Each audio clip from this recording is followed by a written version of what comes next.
This podcast is brought to you by our friends at Anchor by Spotify. And if you haven't heard about Anchor by Spotify, it's the easiest way to make a podcast with everything you need all in one place. Let me explain. Anchor has tools that allow you to record and edit your podcast right from your phone or computer. No specialty training or equipment needed. When hosting on Anchor, you can distribute your podcast worldwide on listening platforms like Spotify, Apple Podcast, and many more. It's everything you need to make a podcast all in one place. And best of all, like I've been saying, Anchor is totally free. It's free. Download the Anchor app today or go to anchor.fm to get started and make your podcast dreams a reality. That's anchor.fm. What are you waiting for? Download the app. Well, it's a big show. Welcome to the Fade Route It's a big bad show tonight. with DNZ. Yeah, it's a big show. Here are your hosts, Cracking up, telling them lies. DNZ.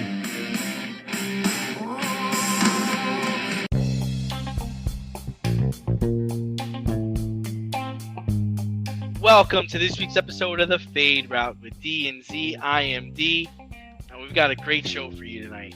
The Phillies go up 2-1 on the Astros. The NFL trade deadline delivers, and the Jets and Giants get their bubble burst on Sunday. But we're a New York-based show, so we're going to begin with the Brooklyn Nets firing their manager, Steve Nash. The two mutually parted ways yesterday after a 2-5 start to the season. Jack West Vaughn will serve as interim manager, but reports indicate Brooklyn might be pursuing Udoka from the Boston Celtics or Clint Snyder, who stepped down from the Utah Jazz earlier in the season. Z, what a mess in Brooklyn. Who should the Nets hire, and why did Steve Nash get fired? Whatever they decide to do is going to be the wrong decision. Let's just call it what it is. Since the Nets and Joe Tsai, the owner, have decided to go down this route, they decided to go down the star hunting route when they went and got Durant, when they went and got Kyrie Irving, when they went and got James Harden, and then they in turn flipped James Harden to get Ben Simmons. They went down this route, and it cost them big time. They had a good thing going. Were they the most star-studded? Were they filled with the most glitz and glamour? No. But with a coach in Kenny Atkinson, teaching a young core of Spencer Dinwiddie, Karis LeVert, and Jared Allen, the Nets had something going. They had something cooking. They absolutely did. It has been one misstep after another. Firing Atkinson at the request/demand of Durant and Irving. Bringing in Steve Nash, who never coached before. Now, granted, he's 94 and 67 for his career, but you put together that squad, right, with the talent that he has, or had, I should say, you should be able to be over 500. You should be. Nothing in terms of playoffs to speak of. No championships. No conference finals. Got knocked out in the first round by the Celtics.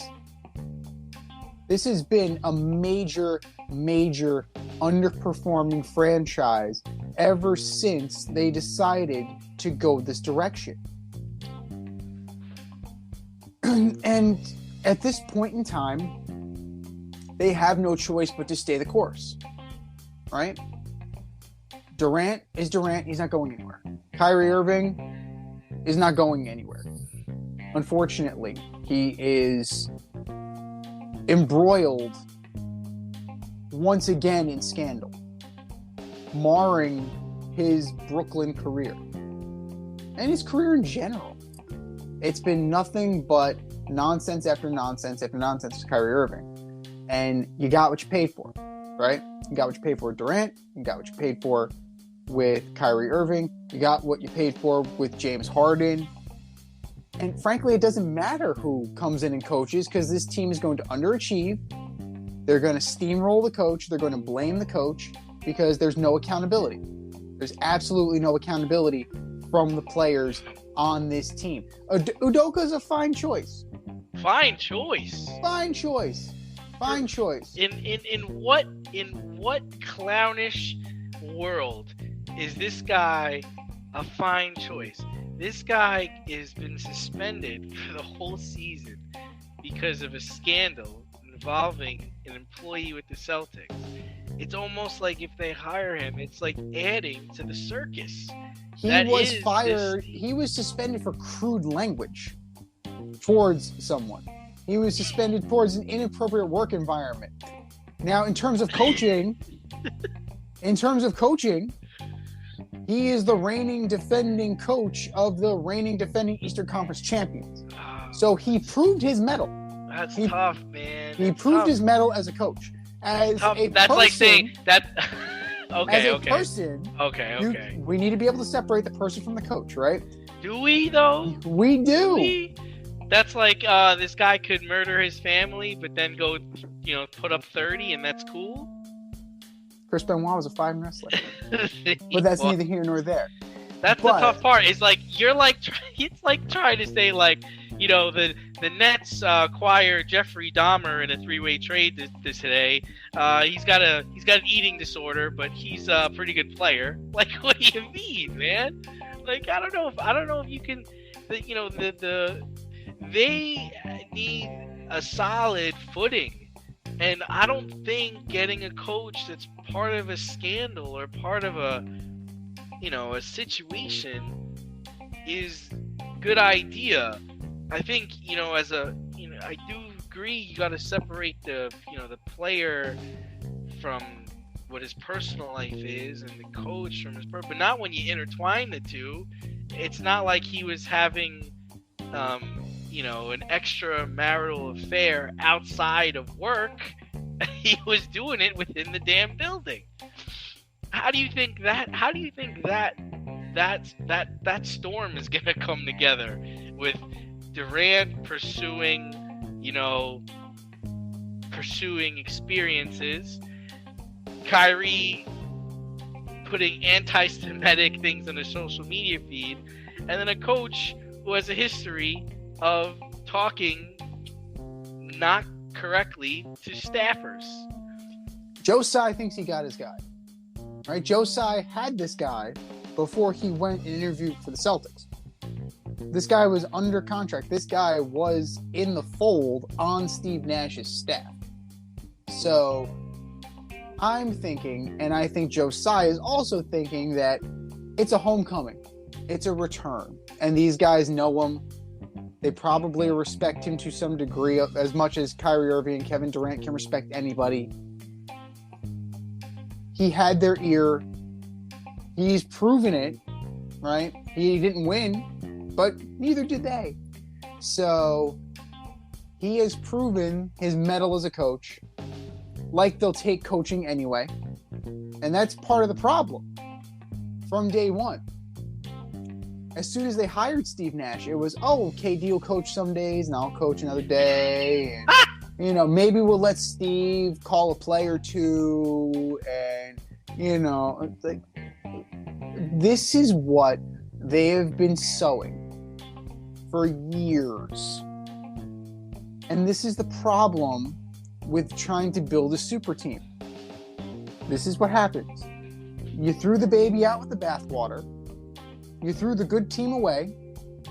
You're now strapped to cap hell. And you're embroiled in nothing but scandal. And for non-NBA fans or for fans of actual teams, this could not be, this couldn't be better. It's not at all, it's absolutely karma at its finest work. Yeah, I mean, my whole thing is you had to know what you were getting into, and I think Marks and management are acting like they didn't know. It's like you had to know what you were getting. I mean, the minute Kyrie Irving's trying to talk about, well, I wanted my contract that I only have to play 40 games. It's like, what are you talking about? Are you a basketball player? Right. At this time, at this point, you've pretty much made your bed. So you got to lay in it. The fact that they're mutually parting ways leads me to believe that Nash said, like, I'm out of here. Like, they don't want to listen. They don't want to do what I'm trying to do here. So I'm out. That's what I think happened. And because why else would they can him? They're 2-5, but what does that mean? I mean, they've got stars, they've got good players, and I don't even think Steve Nash is a good coach. I mean, my whole thing is like I was hoping he was going to turn Ben Simmons' career around. If I'm Marks, I know my days are numbered. This is a wrap for me. I'm gonna say, yo, you know what? Let the inmates run the prison, man. You guys, player coach, do whatever the hell you want. Because they don't care. They're like I said, they're not trying to win. These two guys that are the head stars of this team are not trying to win an NBA championship. They're trying to do everything else but win. And that's why Harden's like, I'm out of here. At one point you had all the stars wanting to go play there, and it's just like, for what? Look at the Bucks. They're gonna go beat a team like the Bucks. The Bucks are 7-0. They got a guy who wants to win championships on their team. Durant's a guy that went to Golden State and won his championships because he couldn't win with Russell Westbrook. Who's laughing their asses off right now? Steph Curry and Klay Thompson. You know what? I think Steph Curry and Klay Thompson would welcome Durant back. You know that? I do, because that's who he is, man. And I think that's the other part is like, we're not realizing like this is a different era for basketball players, right? There are not a lot of killers out there, right? They're just not. There's no Kobe Bryants, there's no Larry Birds, there's no Michael Jordans, there's no Magic Johnson. It's like, hey man, I want to play basketball with you. Okay, come play with me. Oh, we'll play and have fun. Oh, I'm not feeling well today. I'm not gonna play. Mm-hmm. That didn't happen in the late 80s, early 90s, right? No, like, not at all. Like, oh, why don't you come play here? Why don't you come? That didn't happen. Players getting phone calls of come play here. Why don't you join up with me? Reggie Miller said if Michael Jordan had called him and asked him to join the Bulls, he'd tell him to go scratch. Tell him to go where to go. This is a different era, right? And you know what? You may be right. I think Klay Thompson, Steph Curry are laughing because they're playing hard. They win. And when they're on, they're unstoppable, and they know that. I don't think Kevin Durant can't really think that he's unstoppable, right? No. He's been stopped. Several times. Now, Bob Myers, right? They just re-upped 3 young players. They just re-upped Wiseman, Kuminga, and Moody. Sean Marks calls you. You're Bob Myers. Sean Marks says, I'll trade you Kevin Durant for Draymond Green and those 3 players. Are you making that deal? If you're Bob Myers. I don't know what the temperature in the Golden State locker room is, but if knowing what I know as far as like Draymond's contract, because I think I'd want to re-sign Poole, I would, yeah. Because I know, and the other thing is like, Steve Kerr has run an organization before. He's been a president, like, and he's a hell of a coach. He's won championships. Like, he knows how to get through to players. And I don't think Steve Nash ever got through to Kevin Durant. And I don't think Kyrie Irving helped the situation.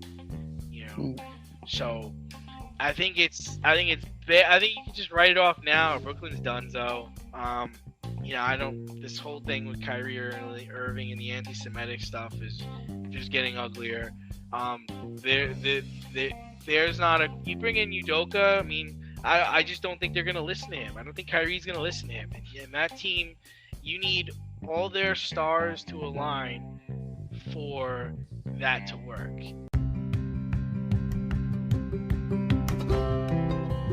Do you love brownies? Of course you love brownies. But you know what's better than a brownie? A delicious, handcrafted, gourmet brownie delivered right to your doorstep. That's what our guys at Sweet Life Brownie Co. offer. Chef Tommy D and the crew offer a dozen delicious delights that you will crave, from the classic OB to Dutch apple to campfire s'mores and many more. Check out their website, sweetlifebrownieco.com, for their Friday brownie drops. At noon, their site goes live and you see what they're making. Since you're there, become a site member and earn points. You earn 50 points just by signing up. Make sure you follow on Instagram and Facebook too, at sweetlifebrownie_co, for the latest updates and their latest releases and creations. That's sweetlifebrownieco.com. Give them a call, 845-641-3043, and tell them D&Z sent you. That's sweetlifebrownieco.com, 845-641-3043. Sweet Life Brownie Co., because there's always room for a brownie. And speaking of stars aligning, man, there were some bombs going off in Philadelphia last night. The Phillies took a 2-1 series lead after the rainout happened on Monday. And they did it by getting to McCullers and getting to McCullers early. So we had Bryce Harper hitting bombs, Reese Hoskins hitting bombs. I'm really, really worried the Phillies are going to win the World Series, man. But who's been your MVP so far? Hallmark Channel, because I haven't watched a fucking inning of it.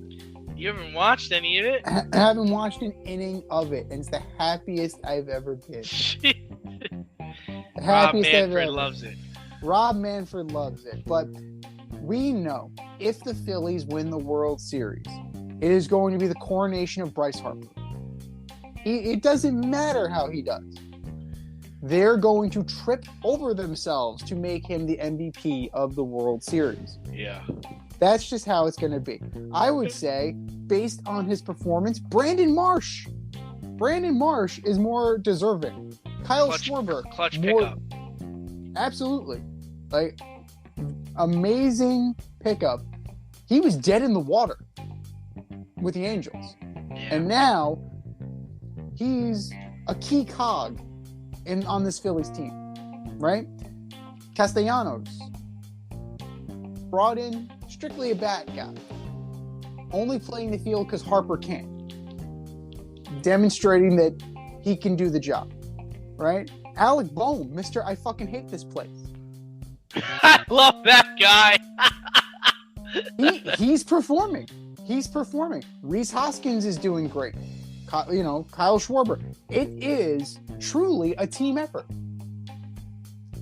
You're not getting much out of Segura and Stott, but there's enough going on around them that you're able to withstand that.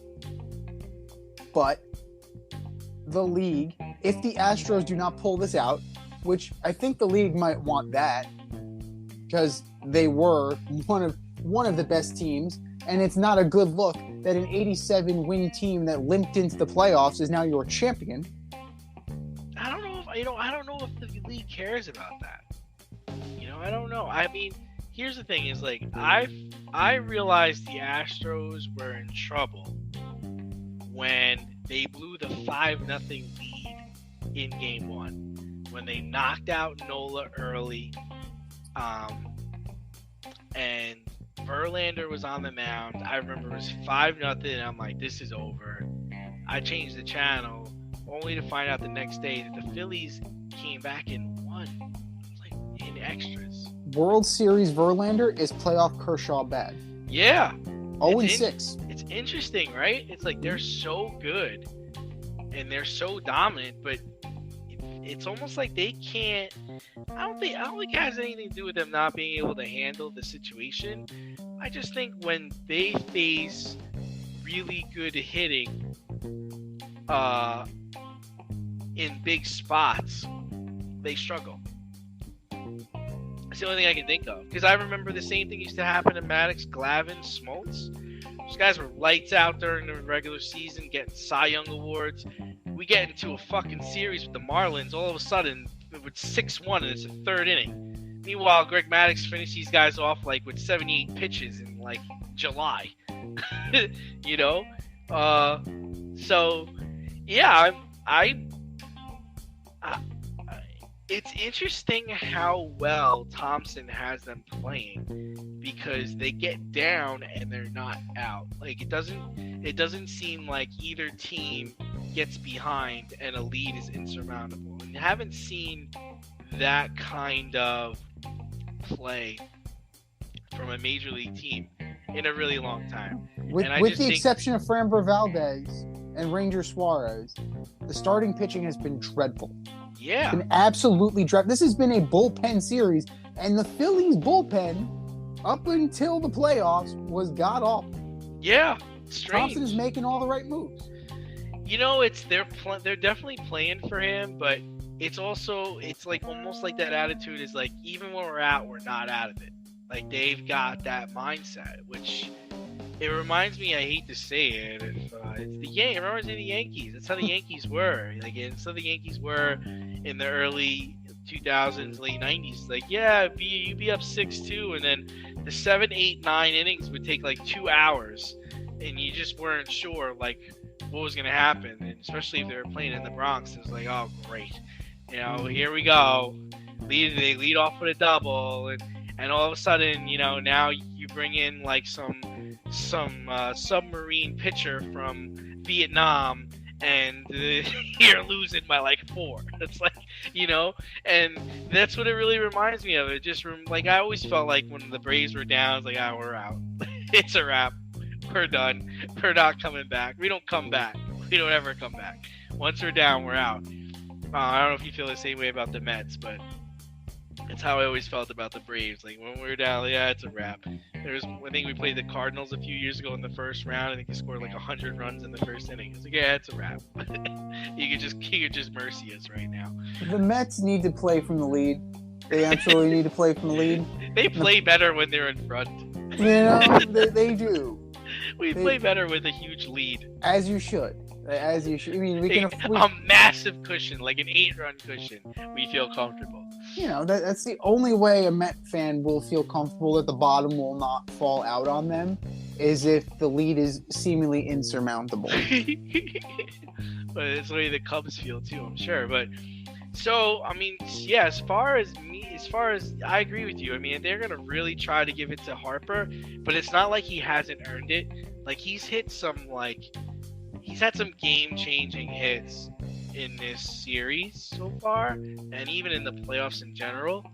And what an amazing story would that be, that the Nationals let him go, they win the World Series, he goes to the Phillies and somehow wills them to a World Series. I mean, what better storyline is that? I mean, the Astros, what storyline are we going off of here? The cheaters trying to prove they didn't cheat? Are you going off of Dusty Baker finally, you know, winning a World Series as a coach?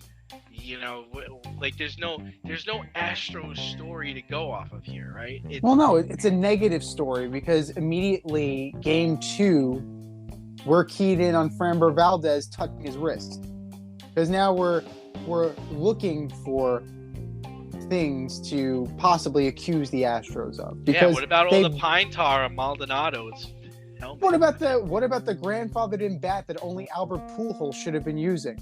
But Martin Maldonado came into the league the year after it was grandfathered in. So he's using it in a legal bat. And they're admitting as much on TV. Verducci doesn't help him much. He's batting like 178. It's too heavy. What do you want? Like it's the weight of Albert Pujols in that That bat. It's not working. But I mean- it's always something. It's always something. No, it's remarkable how the Astros have gotten there after getting rid of their two of their best players, but there's no real storyline to jump off of with the Astros other than that I think they might have one or two more runs in them, like runs at winning a championship with Bregman and Altuve and Yordan Alvarez and their pitching staff, but they're almost reminding me of like the Braves. Like, you guys rake it in during the regular season, and then it's all of a sudden you get to the playoffs, and it's just like, well, what the F, man? Like, Verlander was unhittable. Now people are touching him up. It's like, okay, they're scoring. I mean, they didn't really score. They didn't score yesterday, but they are scoring runs. And you gotta feel good if you're the Astros. Like, even if they were to lose tonight, I don't think they're out of it.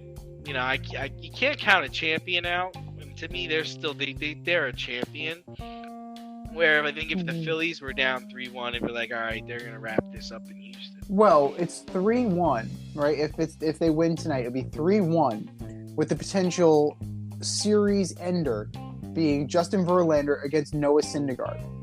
Advantage Astros. Syndergaard starts Game 5. Oh, they're bringing it back because he was supposed to start. He was supposed to start last night, right? And they decided not to do that.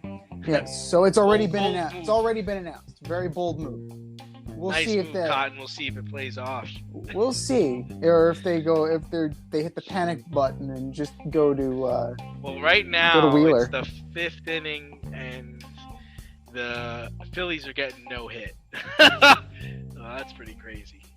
Well, there you go. That's baseball, Susan. Avoid messy accidents. Get better stopping power with your brake pads. Callahan brake pads. You never know when you'll be driving in the road and there will be a truck tire that you need to avoid and save your family. Callahan Auto. We really care about what's under your hood. Moving over to football, for the first time in a long time, the NFL trade deadline was pretty exciting. Big name stars like Bradley Chubb, Roquan Smith, the Fordham Flash, and Chase Claypool were sent packing. So, Z, who got better, who got worse, and who are you disappointed in? I still like the James Robinson trade. I think he'll fit in fine with the Jets. McCaffrey, that's his. That was the first domino to fall. And after last week's game, where he ran for a touchdown, caught a touchdown, and threw for a touchdown, I mean, that's the height, right? That's the peak. McCaffrey can't get higher than that. Overall, that also caused the Jeff Wilson trade.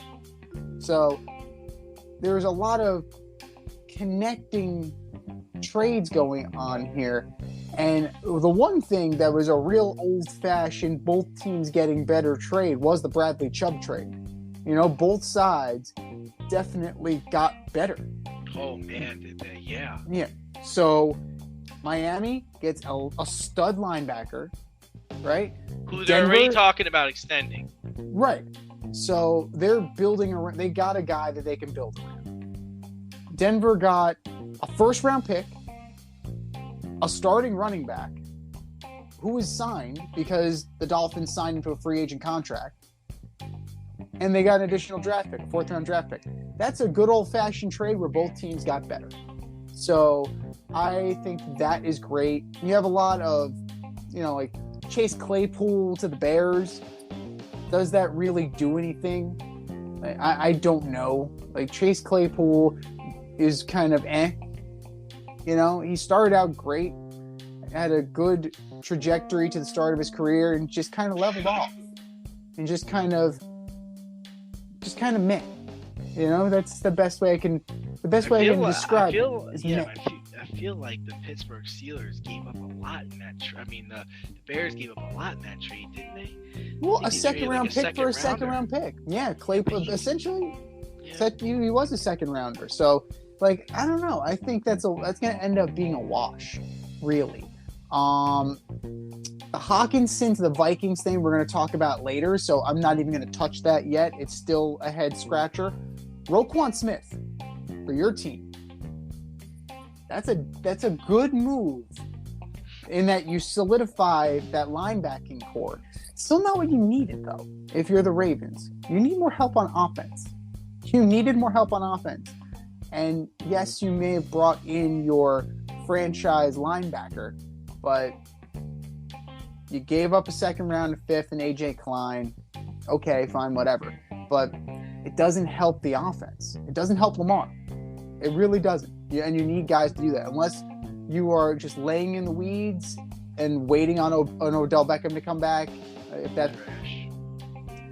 But in terms of who got worse, it's hard to say anybody like really like bottomed out because you have the draft capital, right? So even for a team, like the Commanders, right? They're getting something back. It's not, you're always going to be getting something, but the most interesting to me, Jacksonville getting Calvin Ridley. That is the potential to be very, very big, considering the next year you'll have Kirk, Ridley, and Marvin Jones, and Zay Jones. Yeah. That's, next year, Jacksonville's set up, and Trevor Lawrence is not going to have any excuses moving forward. None. In terms of who did nothing, Kadarius Toney getting traded by the Giants need receivers. Desperately. And that was evidenced by, that was no more evident than in the Seahawks game. But trading away a guy who's as versatile as Toney for 2 draft picks and then not making that move, either they feel very confident that they're landing Beckham in free agency at a song, or this is Saquon's team, we're going to run with it. That's the only 2 things that make sense with that trade. Because you don't trade a talent like Kadarius Toney and get back what you got. A first round talent. And you don't get back what you got unless you have something. They got a first and a third, right? They got a second, I believe. So, yeah, they didn't get... you lost a little bit on that deal. You definitely... They got a third round compensatory pick and a sixth. A third and a sixth for Toney. I think you lost a lot. I mean, this is one of those things where I always say, it's like, look at the other teams and see what they're saying and see what they're doing. The Kansas City Chiefs call you about Kadarius Toney. The lights got to go off and say, the defending, one of the, team that's won the Super Bowl, been the AFC Championship for, 3 or 4 years. They're interested in one of our players. We can't get him on the field. In my opinion, I think Kansas City is going to put Kadarius Toney in like they had Tyreek Hill. That's what they're going to do with that guy, and he's going to be outstanding. And the Giants are going to regret it. That's what I think is going to happen there. Now, as far as who I think got better, yeah, the Ravens got better defensively. This was a team that was not able to close out games. Now you've got Queen and you've got Roquan Smith. I think Roquan Smith becomes the franchise linebacker. He's going to be there for the next 10 years. And I think that he's going to change how well we play defense. And I think they're going to be able to start closing people out now. Now, who am I disappointed in? I'm really disappointed in the New York Jets. Like, you got a wide receiver, Mims, who you guys can't seem to get on the field and play, right? You've got another wide receiver, Elijah Moore, who's asking to be traded. You lost a running back, right? So you went out and traded draft picks to get Robinson from the Jaguars. You also lost a lineman in Barrett Tucker. And you also just came off of a bad loss against the Patriots. And you're not going to try to flip Moore or Mims for draft picks? You're telling me the Giants wouldn't want to spin their wheels on Elijah Moore? You're telling me the Packers don't want to spin the wheels on Elijah Moore? Come on, man. Like, I'm more upset with what people didn't do than anything they actually got back. I actually think the Bears trade was actually very awful. I mean, what Chase Claypool ain't shit, and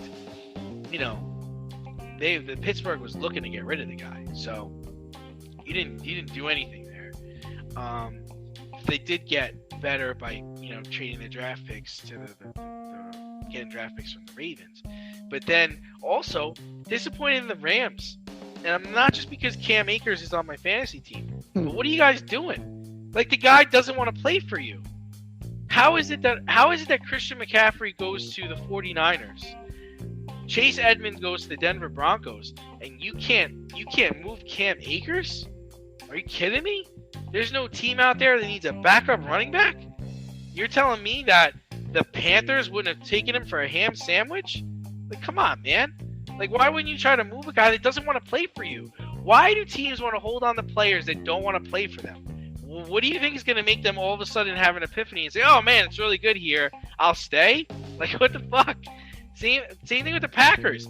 How did the Packers not go get DJ Moore from the Panthers? How does that not happen? How did the Packers not go and... How did the Packers miss out on Kadarius Toney? Why can't anybody get Aaron Rodgers receivers? Like, why is this so difficult? You're telling me Mike Thomas? You're telling me the Saints weren't taking calls on Mike Thomas, who hasn't played all season and is finally going to play this weekend? Nobody needs Mike Thomas on their team? Again, I'm not just saying that because he's on my fantasy team. I don't know, but the thing that I found interesting, and this was the most active trade deadline since 1990. There were 20 trades made.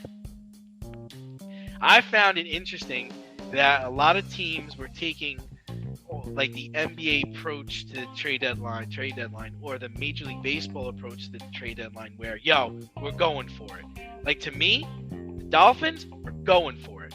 They're like, man, we got the receivers, we got the quarterback, we got now one of the best linebackers in the league, we're going for it. Like, there are more teams with 49ers. You know what? We're going to go get Christian McCaffrey. Screw it. F it. We're going to go get one of the best running backs in the game. We're going for it. Going for it. More teams in the NFL going for it, where in the past I feel like people have always kind of stuck with what they had, and if any trades were made, they were nothing to really write home about.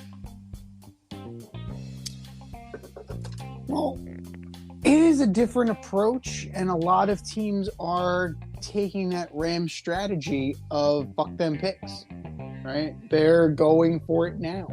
The problem with going for it now is that you're not set up for later in the future. Somehow, the Rams were linked to Brian Burns of the Panthers and were willing to offer multiple first-round picks. What fucking year were these first-round picks? Please enlighten me. What year were these? 2087? 2172? Like, when the hell were these picks gonna come? The Eagles pick up too of Robert Quinn. Big time. They're going for it. We're going for it. They are going for it, but you know what? The problem with going for it, and that's fine. Short term, it's great. Long term, you set your franchise back. And that's exactly what's going on with the Rams right now. They don't have the cap space, they don't have the draft capital, and they don't have the results. Because they chased a short-term Super Bowl and they got it, right? At the expense of their future. Because Stafford's getting older. Aaron Donald is getting older. Whitworth retired. Cooper Kupp is the only asset on that team that's worth anything good on the trade market. So, it's fine and dandy that you went for it. But in a few years, when all these guys are gone, like, what are you going to have to show for it? And, that is what's going to be the most interesting. Need some last-minute fantasy football advice? Then the boys at the Fade Route have you covered. Tune in every NFL Sunday to Red Light, Green Light 1, 2, 3 with DNZ. D and I give you our top 1, 2, 3 fantasy starts or green light, and fantasy sits or red light. That's red light, green light, 1, 2, 3 every NFL Sunday during the season. You can find us on Apple Podcasts, Spotify, and wherever you get the fade route. That's red light, green light, 1, 2, 3 with DNZ every NFL Sunday during the season. But speaking of having something to show for it, the Panthers and the Falcons this weekend played for first place in the NFC South. The Panthers were 2-5. The Falcons were 3-4, and they were playing for the division lead. With seconds left in the game, PJ Walker threw a touchdown to DJ Moore, tying the game. Slight problem. DJ Moore took off his helmet, which, as we know, is an unsportsmanlike conduct penalty, drawing 15 yards. 15 yards longer for Eddie Pinheiro, their kicker. Eddie Pinheiro, who Chicago Bear fans know is not the best in the world. He missed the PAT. He missed a chip shot field goal in overtime. And it just left the door wide open for the Falcons and Koo to kick them to victory and the division lead at 4-4. So, who's getting the blame here from Panther fans? DJ Moore, Eddie Pinheiro, the refs, or is it still Matt Rule? you should see Eddie Pinheiro's face when he gets the big. He's like, shit. like I can't kick it this far. Oh man, kicking's my part-time job. You know what? My answer is gonna surprise you. I really think they should be mad at the refs. Listen, I get the rule. I get it. I do get it. But that would have been like in the divisional playoff game, 5 years ago or 4 years ago when Stephon Diggs scored that touchdown against the Saints. He took his helmet off and threw it. Like, if they called a 15-yard penalty on him, like, come on, man. Like, you got to take into consideration the moment. He also did not take off his helmet while he was on the field. He took it off in the back of the end zone. He wasn't on the field when he took off his helmet. So for me, it's like, I think refs have to understand what the situation is. It was the end of the game. They still had to kick the field goal to win it. I don't think you flag him for that. You know the rule. The rule's been in place. It's not difficult to follow the rule. It's not. Keep your fucking helmet on. Keep your fucking helmet on. It's not hard. Right? That is it, and that is all. You wouldn't be having this conversation right now if DJ Moore just kept his fucking helmet on. That is it, and that is all. It's not like he's a rookie. It's not like, oh, I didn't know the rule is on the books. The rule is enforced all the time.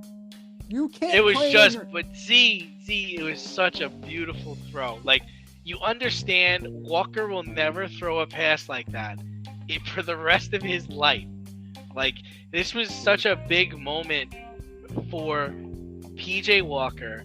This was such a big moment for the Carolina Panthers, who just traded away their best player. They're coming off a week where they beat Tom Brady and the Bucs. Now they had a chance to beat the Falcons for first place in the division, and you're taking that away because a moron took his helmet off in the back of the end zone. I think that's tough, man. Like, I think if it's Jake Delhomme throwing to like Joe Horn or throwing to Steve Smith Sr., sure. You want to flag him? Flag him. But man, this is PJ Walker, man. Like, this guy has been around. He would think he was in the app last year, or he was in the XFL. The XFL. Come on, give this guy a break. I mean, it's not his fault. You got Baker Mayfield on the sideline high-fiving people. It's not PJ Walker's fault. It's not his fault, but he balled out. You're taking it away from him. Like Like, you gotta take into consideration the situation. You can't just always go by the letter of the law. Like, it's not like this was at halftime, or it's not like this was like at the end of the third quarter, man. This is the end of the game. I think they were even on the road. Come on, cut him some slack. Give him a little slack on this. Nope. Sorry. Don't be a fucking idiot. That is it, and that is all. DJ Walker has legitimate gripe with DJ Moore. You cost us the game. I'm gonna fight you. We knew Pinero's not gonna make the kick. I don't even feel bad about that. I'm not even upset at him. Even like DJ Walker's like, damn, man, he ain't hit this kick, man. There's no way he's hit this big. Did you see his face on the going on the field? It's like, no effing way. No, like, absolutely not. I can excuse Eddie Pinero because I know what Eddie Pinero is. I know who Eddie Pinero is. He sucks. Okay, like that's who Eddie Pinero is as a kicker. He's not cool. What are we gonna do here, Coach? We're going for 2? No, get out there and kick the damn ball. Shit. Should have got it. Right. Should have got a live chicken. Should have got a live chicken. But Walker had the hell of a game. He did. He absolutely did. It was such a beautiful pass. It was right where it needed to be, and it over 2 defenders, and just like And all you have to do is control yourself. All you have to do is not take off your helmet. That is it, and that is all. We're not asking you not to punch somebody in the face. We're not asking you not to shove somebody like in the Bills-Packers game on the sideline. We're not asking you to not pretend to pee in the end zone like Elijah Moore did when he was in college and Odell Beckham did. We're not asking you that. We're asking you just to keep your chin straps on and keep your helmet on your head. It's not too much to ask. It's not. Are you in need of air care maintenance or service? I have the company for you. Air Care Technicians. They service the Westchester and Northern Bronx area and can help you with all your heating and cooling, maintenance, and service needs. Just give them a call at 914-315-1547. Again, that's 914-315-1547. Or shoot them an email at aircaretechnicians@gmail.com. These guys are the real deal as they are veteran-owned, licensed, and insured. Make sure to tell them that D&Z sent you. But speaking of not too much to ask for, New York had a rough weekend. NYCFC lost to the Union in the MLS Eastern Conference Final. The Jets lost to the Pats in a very winnable game. It was not the homecoming blowout that you're used to. And the Giants lost a very sloppy game for both teams. Both teams played very sloppy. But they went down to Geno Smith and the Seattle Seahawks, who thanked Jerry Reese and Ben McAdoo after the game. True story. So, which loss was worse in your eyes? Well, we differed on our pick segment. I actually had the Giants going to Seattle and losing. It's just a tough place to go and play. It's just, and the way the Giants are playing right now, their offense is pretty predictable. And if you're asking Daniel Jones to go out there and make throws to incompetent receivers, you're not going to win football games. No way. You're not going to be able to be down by 2 scores, come back and win. That's not going to happen, especially when teams know now we're going to key on Barkley and we're going to take away your first throw and we know you're going to run. That's really the name of the game. The defense played solid, but it only held up for a bit. The worst loss? New York Jets. Like, come on, man. Like, for the first time, I think since 2000, they were facing the Patriots and they had a better record than the Patriots. and they're coming into your place. Let me tell you a story. I was watching the game, and it was 10-0, and I was at home. I drove to Long Island, which took me almost 3 hours, and when I got there, it was 22-10 Patriots, and it was 4 minutes left in the game, and the stadium was empty. Everybody started to leave because Zach Wilson thinks he's playing in the Mountain West Conference, flicking the ball all over the place. What are you doing? Who are you throwing the ball to? What the hell is going on? Bad interceptions. I mean, and I'm surprised that New York media that nobody's questioning if this guy should be the starting quarterback after that dismal performance. You got a lead. At one point, they had the Patriots pinned in their own end zone. Somehow the Patriots got out. They're letting Stevenson run over the middle, catch the ball, and just there's no one tackling him for yards and yards at a time. Oh, but we got Sauce Gardner, who's a lockdown corner. Great. They're not throwing the ball on the outside, assholes. Like, what are we doing? Like, listen, Joe D might know how to draft well, but I'm sorry. I just don't understand the scheme that went into the game. I don't understand how this kid is just throwing in interceptions to nobody. And where's the accountability? Where's the accountability? This is year 2. That's what I got. What do you got? The Giants are who the Giants are. They don't have a number 1 receiver. Slayton is good. He's not a 1. Slayton's a 2. He's a 1 on this team. He certainly played like a 2. 5 for 66. Not awful, but definitely not a 1 performance. Right? Lockett had 5 for 63 and a touchdown. So if you want to talk about receiver, you want to talk about receiving leaders, neither team did great. So, but these teams are not built for that. They're built for a run. They're built for the run. Kenneth Walker and Barkley, surprisingly, very similar. Walker had 18 for 51. Barkley had 20 for 53 with a touchdown. These teams are evenly matched. The only difference was the turnover battle. Richie James loses 2 fumbles. Tyler Lockett loses 1 fumble. It mattered because Daniel Jones did not put the ball in the end zone, whereas Geno Smith did. So there's your difference right there.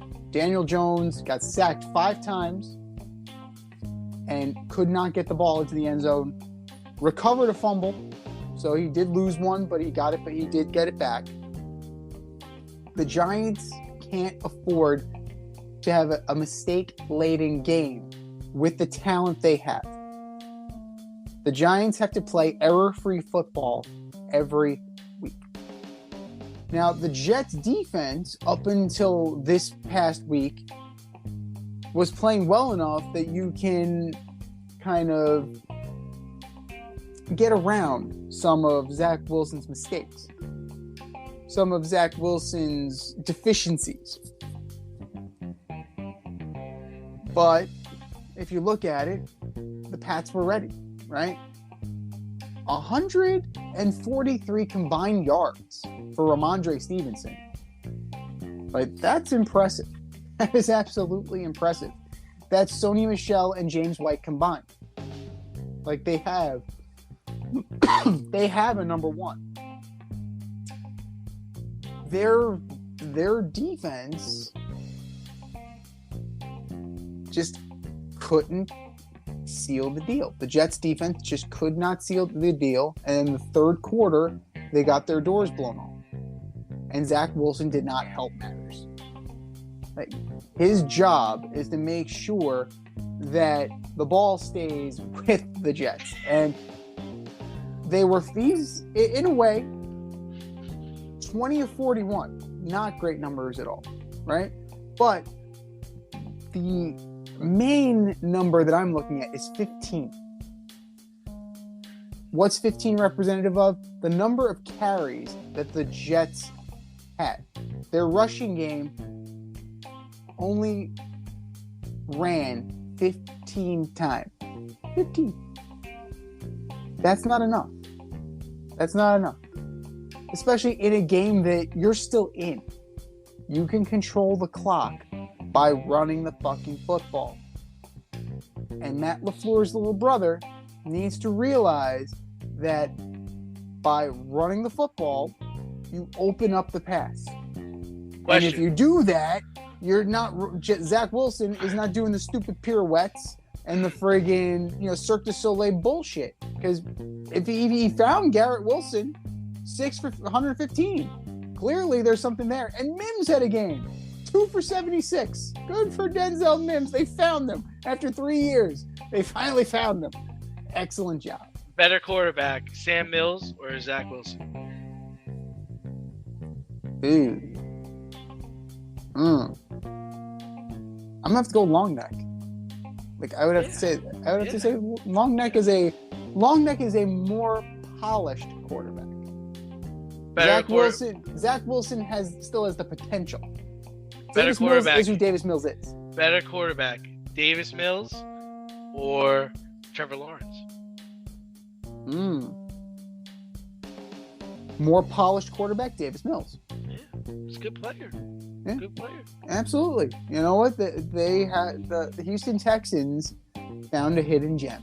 They absolutely did. And we'll see what he becomes. But it's not over for Wilson yet. He's got to take to the coaching. If it's not there, throw it away. You mean listen to Mike LaFleur? He's got to do something. Because I'm sure Mike LaFleur is not designing these runs. He's not designing these Cirque du Soleil double pirouettes and then flipping it, hoping it'll get out of bounds. I don't think that's coming from Matt LaFleur's little brother. So the decision making needs to be cleaned up, and that comes through coaching, and that comes through playing and experience. Now he's not going to get pushed by Joe Flacco. He wasn't pushed by Joe Flacco. I don't think he's necessarily going to get pushed by Mike White. Because Mike White has now been named the backup quarterback for the rest of the year. I don't think that's enough heat on Zach Wilson for him to up his game. I really don't think that that's the case. But the Jets need to develop that rushing identity. They had it with Breece Hall. They need to see what they have. Between Carter and Robinson, they have two very good running backs. They need to figure out how to use them. And they need to figure out how to use them soon, because they're going into Buffalo this weekend. And the best way to possibly challenge the Bills, not necessarily beat them, but at least challenge them, is to keep Josh Allen off the field. And the best way to keep Josh Allen off the field is to make sure that you're running the ball and killing the clock. That's what you have to do. 3 and outs or kicks, they're not going to do the job. All you're going to do is tire out your defense, and your defense is going to break. That's what's going to happen. And if they play like they played this weekend, the season is going to spiral out of control very, very quickly.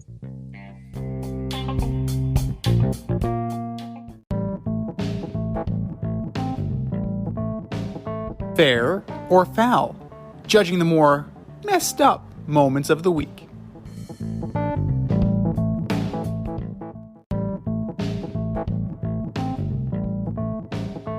All right, boys and girls, here's how it goes. We have a statement, and it's either a fair statement or a foul statement. Fair or foul? Number 1, the Lakers are 1-5. It's fair, because it's what it is. It's what they are. They're bad. They're bad to the bone. They're bad. They're terrible. They're awful. They're hard to watch. I'm curious. I'm curious how this is going to play out. You got to trade them. Trade them all. Every single one of them. Send LeBron to the Knicks and Anthony Davis to the Blazers. Ride it out with Westbrook. Let him try to score as many points as he can. Well, I wonder, is it tampering what Miles Turner did on the podcast recently, where he said that the Lakers should revisit the Russell Westbrook trade? Is that considered tampering? I would just like to know, because he went out and stated all the reasons why he would be better served to be on the Lakers. So he put his resume, right? He put his resume out on this podcast to try and get the Lakers brass to reconsider the Buddy Hield, Russell Westbrook, and Miles Turner trade. Now, the Lakers are nothing to write home about. They have the second worst average in terms of scoring. And the only team that's worse is the Clippers. So, good job there. You're old in the tooth. You're long in the tooth. You have seemingly immovable contracts. You have no semblance of a team. Darvin Ham, like, we'll see what he is as a head coach, but there's a lot of tumult right now. It's a very tumultuous relationship between Russ and the organization, Russ and LeBron, Russ and the new coach. I don't know what this is going to be, but they need to consider blowing it up. We were talking about long-term versus short-term earlier, and in the short-term sense, you're losing. You have the ability to recoup something that will give you some long-term sustenance, but you have to be willing to pull the trigger. This team is 1-5. They're in last place in their division. They don't match up with any of these teams. Yes, it is early. It's 6 games into the season. LeBron can pull his magic and, trade for veterans, get that infusion of veterans at the expense of young players, as is his move. But it doesn't change the fact that this team is fundamentally flawed, and it's not going anywhere anytime soon. Fair or foul number 2.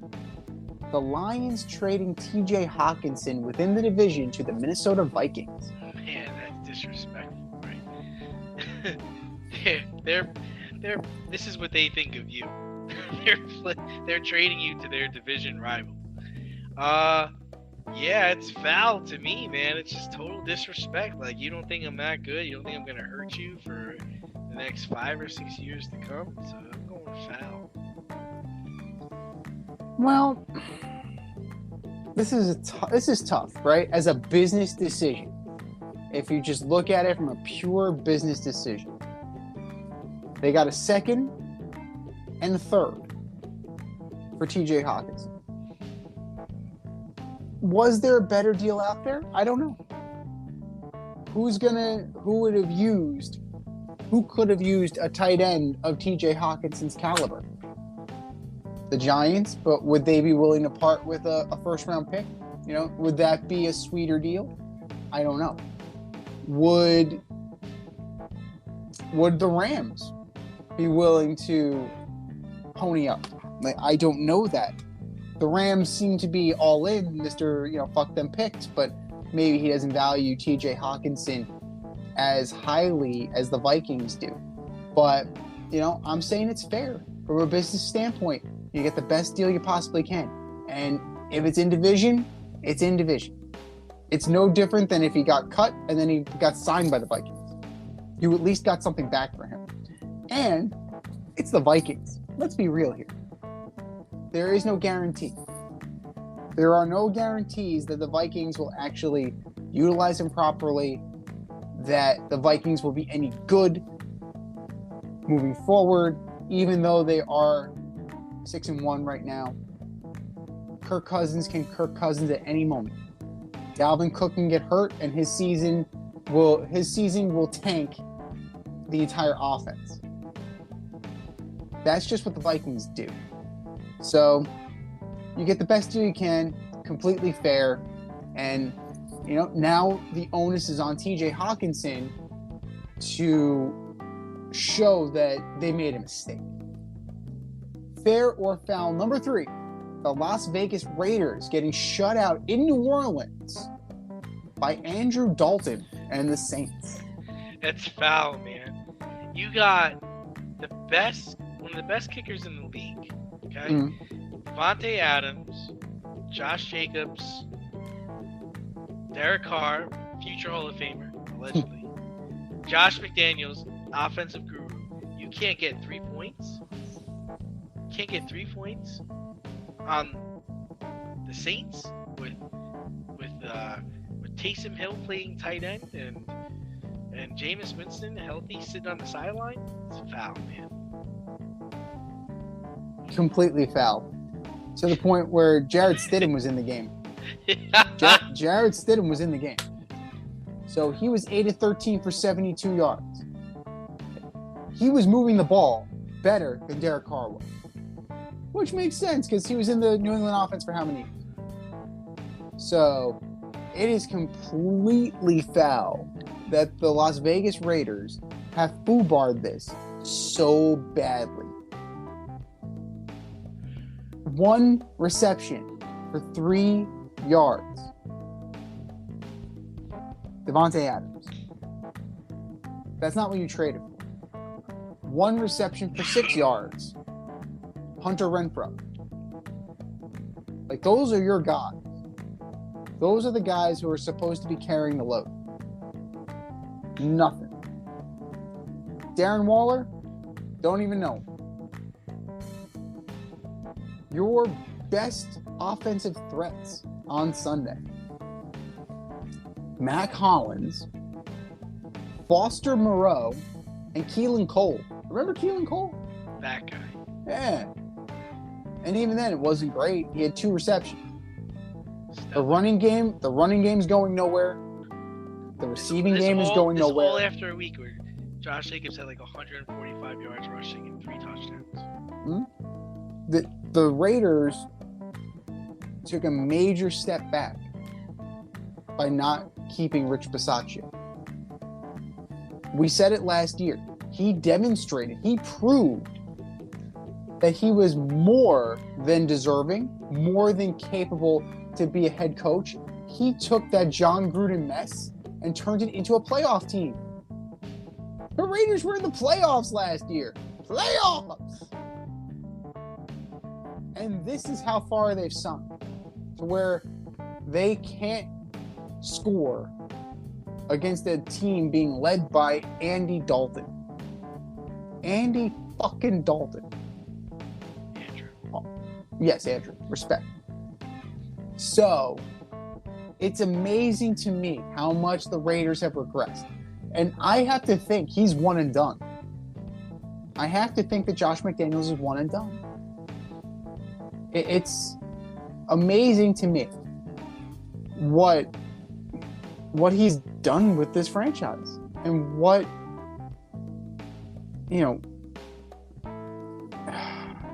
atrocity this has become. Because at one point it was pretty promising.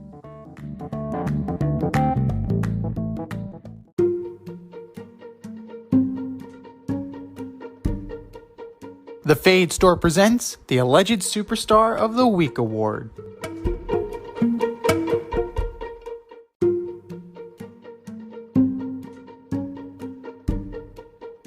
All right, boys and girls, you know what time it is. It's time for the Alleged Superstar of the Week. Here's how it goes. We put up a poll on our Twitter account at FadeRouteDNZ, and you vote, and you vote, and you vote, and you vote. And the winner of that poll gets a shout out on this here show and the coveted ass trophy. And do you know who took home the coveted ass trophy last week, D? I don't.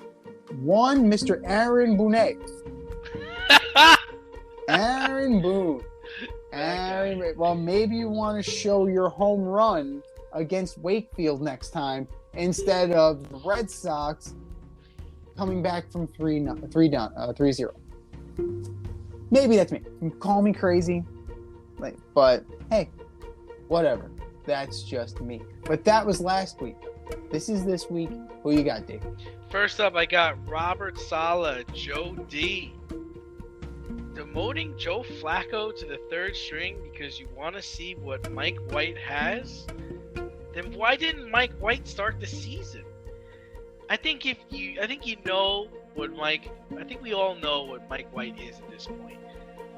Joe D, Robert Saleh, you're my alleged superstars of the week. Number 2, the Vegas Raiders shutout by Andrew Dalton and the Saints at home.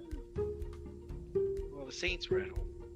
Josh McDaniels, Josh Jacobs, Devontae Adams, Hall of Famer Derek Carr, Jared Stidham got into this game. Vegas, you're going nowhere fast. You're all my alleged superstars of the week. And last, Lance McCullers giving up 5 bombs, 7 earned runs, 6 hits in 4 1/3.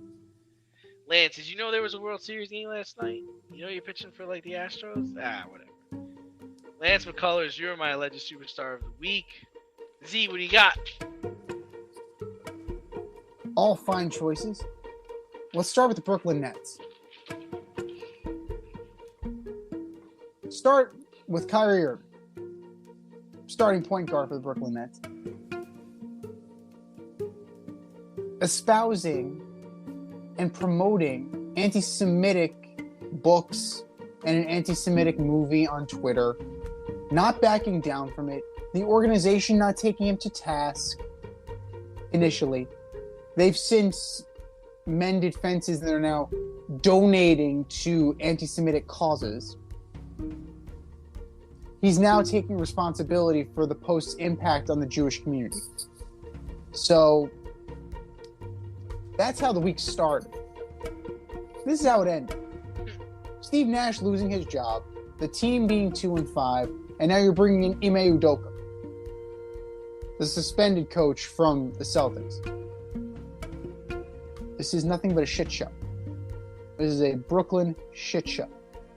Brooklyn Nets, you are my alleged superstar of the week. Dan Snyder hiring Bank of America Securities to explore the sale of the Washington Commanders. Mr. I will never sell. They'll always be the Redskins. Right? Now he's going to sell. Why? Because he's being investigated for his financial. Now, all of a sudden, it's prudent to sell. Yeah.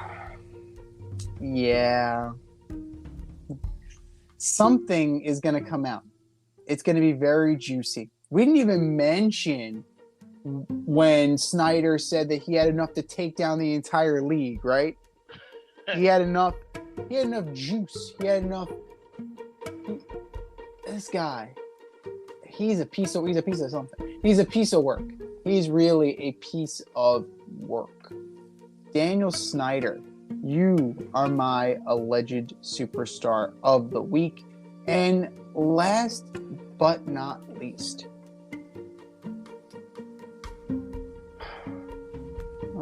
Antonio Brown again, trolling Tom Brady after the divorce. Dude, stop poking the bear. Leave the guy alone. Leave him alone. Like, you're insinuating that you were banging his wife. Dude, right? Come on. Why? Why is this happening? Antonio Brown, you are my alleged superstar of the week. Those are ours. The poll is going up. Make sure you vote. And you vote. And you vote. And you vote. And for our nominees,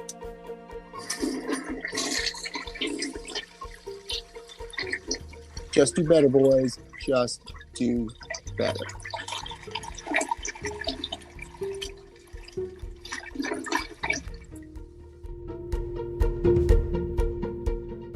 Can you take the championship from DNZ? This year, you can play our football pick'em on CBS Sports and compete against us in the option every week. Check the link in our Instagram bio, Fade Route Podcast, for all the details and to sign up. Then tune into the Fade Route every week until the Super Bowl for updates and standings. Bring it on.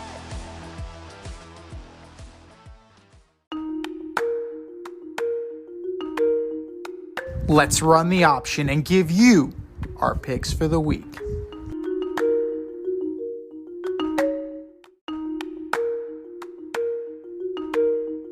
It is the option for week 9.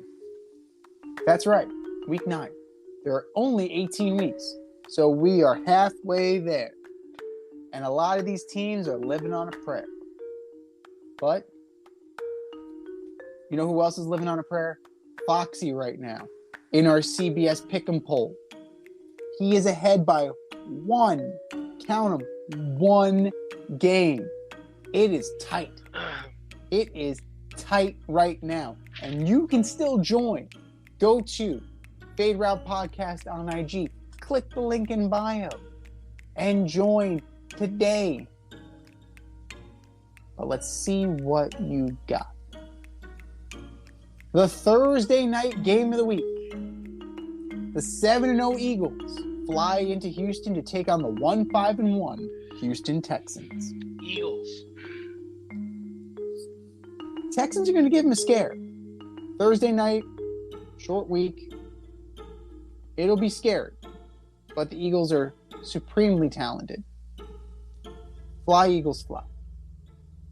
Sunday. The 4-3 Los Angeles Chargers travel east to Atlanta to take on the 4-4 division-leading Atlanta Falcons. Falcons, baby.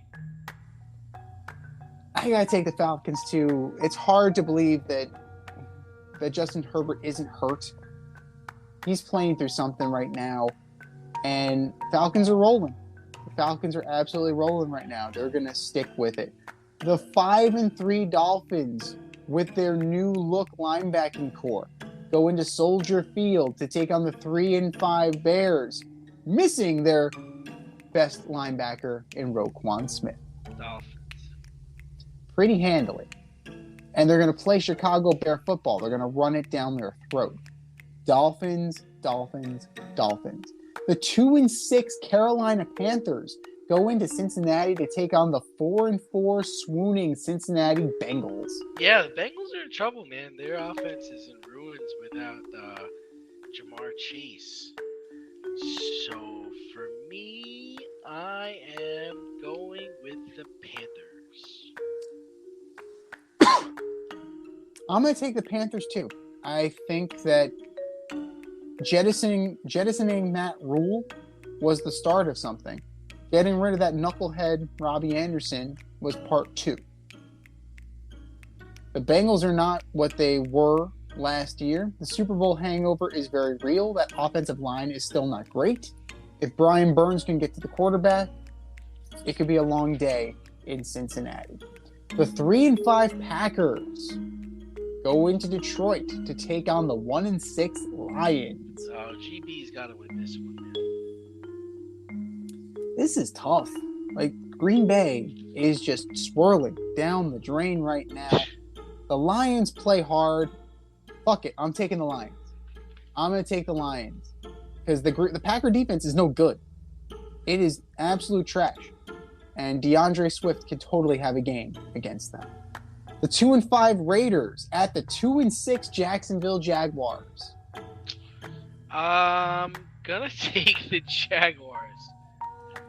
It's hard not to, right? It's hard not to take the Jaguars. Like, the Raiders are such a fucking mess. Jaguars big. There you go. This used to be a big matchup. Now, not so much. The 3-4-1 Indianapolis Colts go into Foxborough to take on the 4-4 New England Patriots. New England. Peyton and Brady, this is not. The immortal Sam Ellinger against the immortal Mac Jones. I think Ramondre Stevenson's going to have a monster game. Pats win pretty handily. The 6-1 Bills go into the Meadowlands to take on the 5-3 Jets. Jets. The Jets are gonna lose. Buffalo. Yeah. Buffalo, it's a pretty solid bet. Especially now that Naheem Hines is there. Naheem Hines. They sent your boy Zach Moss packing. So he's on the Colts now. So we'll see what this new running game looks like. We'll see what James Cook does, right? He's going to be the main guy. And his brother's playing at 1 o'clock too. The 6-1 Vikings go into D.C., Landover, Maryland, really, to take on the 4-4 Washington Commander. Commies. Oof. The immortal Taylor Heineke. Interesting. I'm going to go with the Vikings. You know, it's the Kirk Cousins revenge game, kind of, sort of, not really. And, yeah, at the end of the day... Sort of, not really. That's Kirk Cousins in a nutshell. He's an elite quarterback, kind of, sort of, not really. The Vikings are going to take this 2 touchdowns for Jefferson, 120 yards for Dalvin Cook. We're into the 4 o'clock hour. The 5-3 Seahawks at the 3-5 Arizona Cardinals. Seahawks. Go Hawks. Cardinals look like absolute trash. The 4:25 game. The 3-4 Rams go into Tampa Bay to take on the 3-5 Bucks. You gotta think the Bucks are gonna win that game. This is... Yeah. Gotta, right? They gotta. The Rams are nothing to write home about this year. The Rams are absolutely nothing to write home about. So the Bucks should take this pretty handily. Your Sunday night special, the 5-2 Titans seem to have quietly stabilized themselves. Go into Arrowhead to take on the 5-2 Chiefs. Yeah, I think the Chiefs are gonna win. How about them Chiefs? Loaded for bear. And the Titans are, if they're starting Malik Willis again, not going to be a great performance. And your Monday night delight, kind of, sort of, maybe. I don't know. The 5-3 Ravens go into New Orleans to take on the 3-5 Saints. Ravens. I think they beat Andrew Dalton and company. They'll at least score a touchdown. They'll at least score a touchdown, unlike the Raiders. I'm going to take the Ravens as well. I think Roquan and this defense smother Andrew Dalton, and it's not going to be pretty. Teams on a bye this week. A lot of them. 6 teams. The Browns, the Cowboys, the Broncos, the Giants, the Steelers, and the Niners. Adjust your fantasy rosters accordingly. This has been the Fade Route with D&Z. Thanks for tuning in tonight. Catch our podcast on Wednesday nights on Anchor, Spotify, iHeartRadio, wherever you listen to your podcast. Until next time, stay faded, everyone. Time for us to run the go route, but we'll talk to you next week.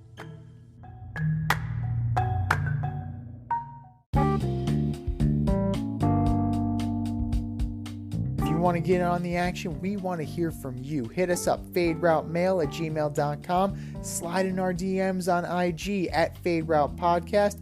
Drop us a DM on Twitter @FadeRouteDNZ. Comment on our YouTube channel, The Fade Route with DNZ. Questions, comments, picks, segment suggestions, you name it, we want to hear from you. Get at us, in crowd.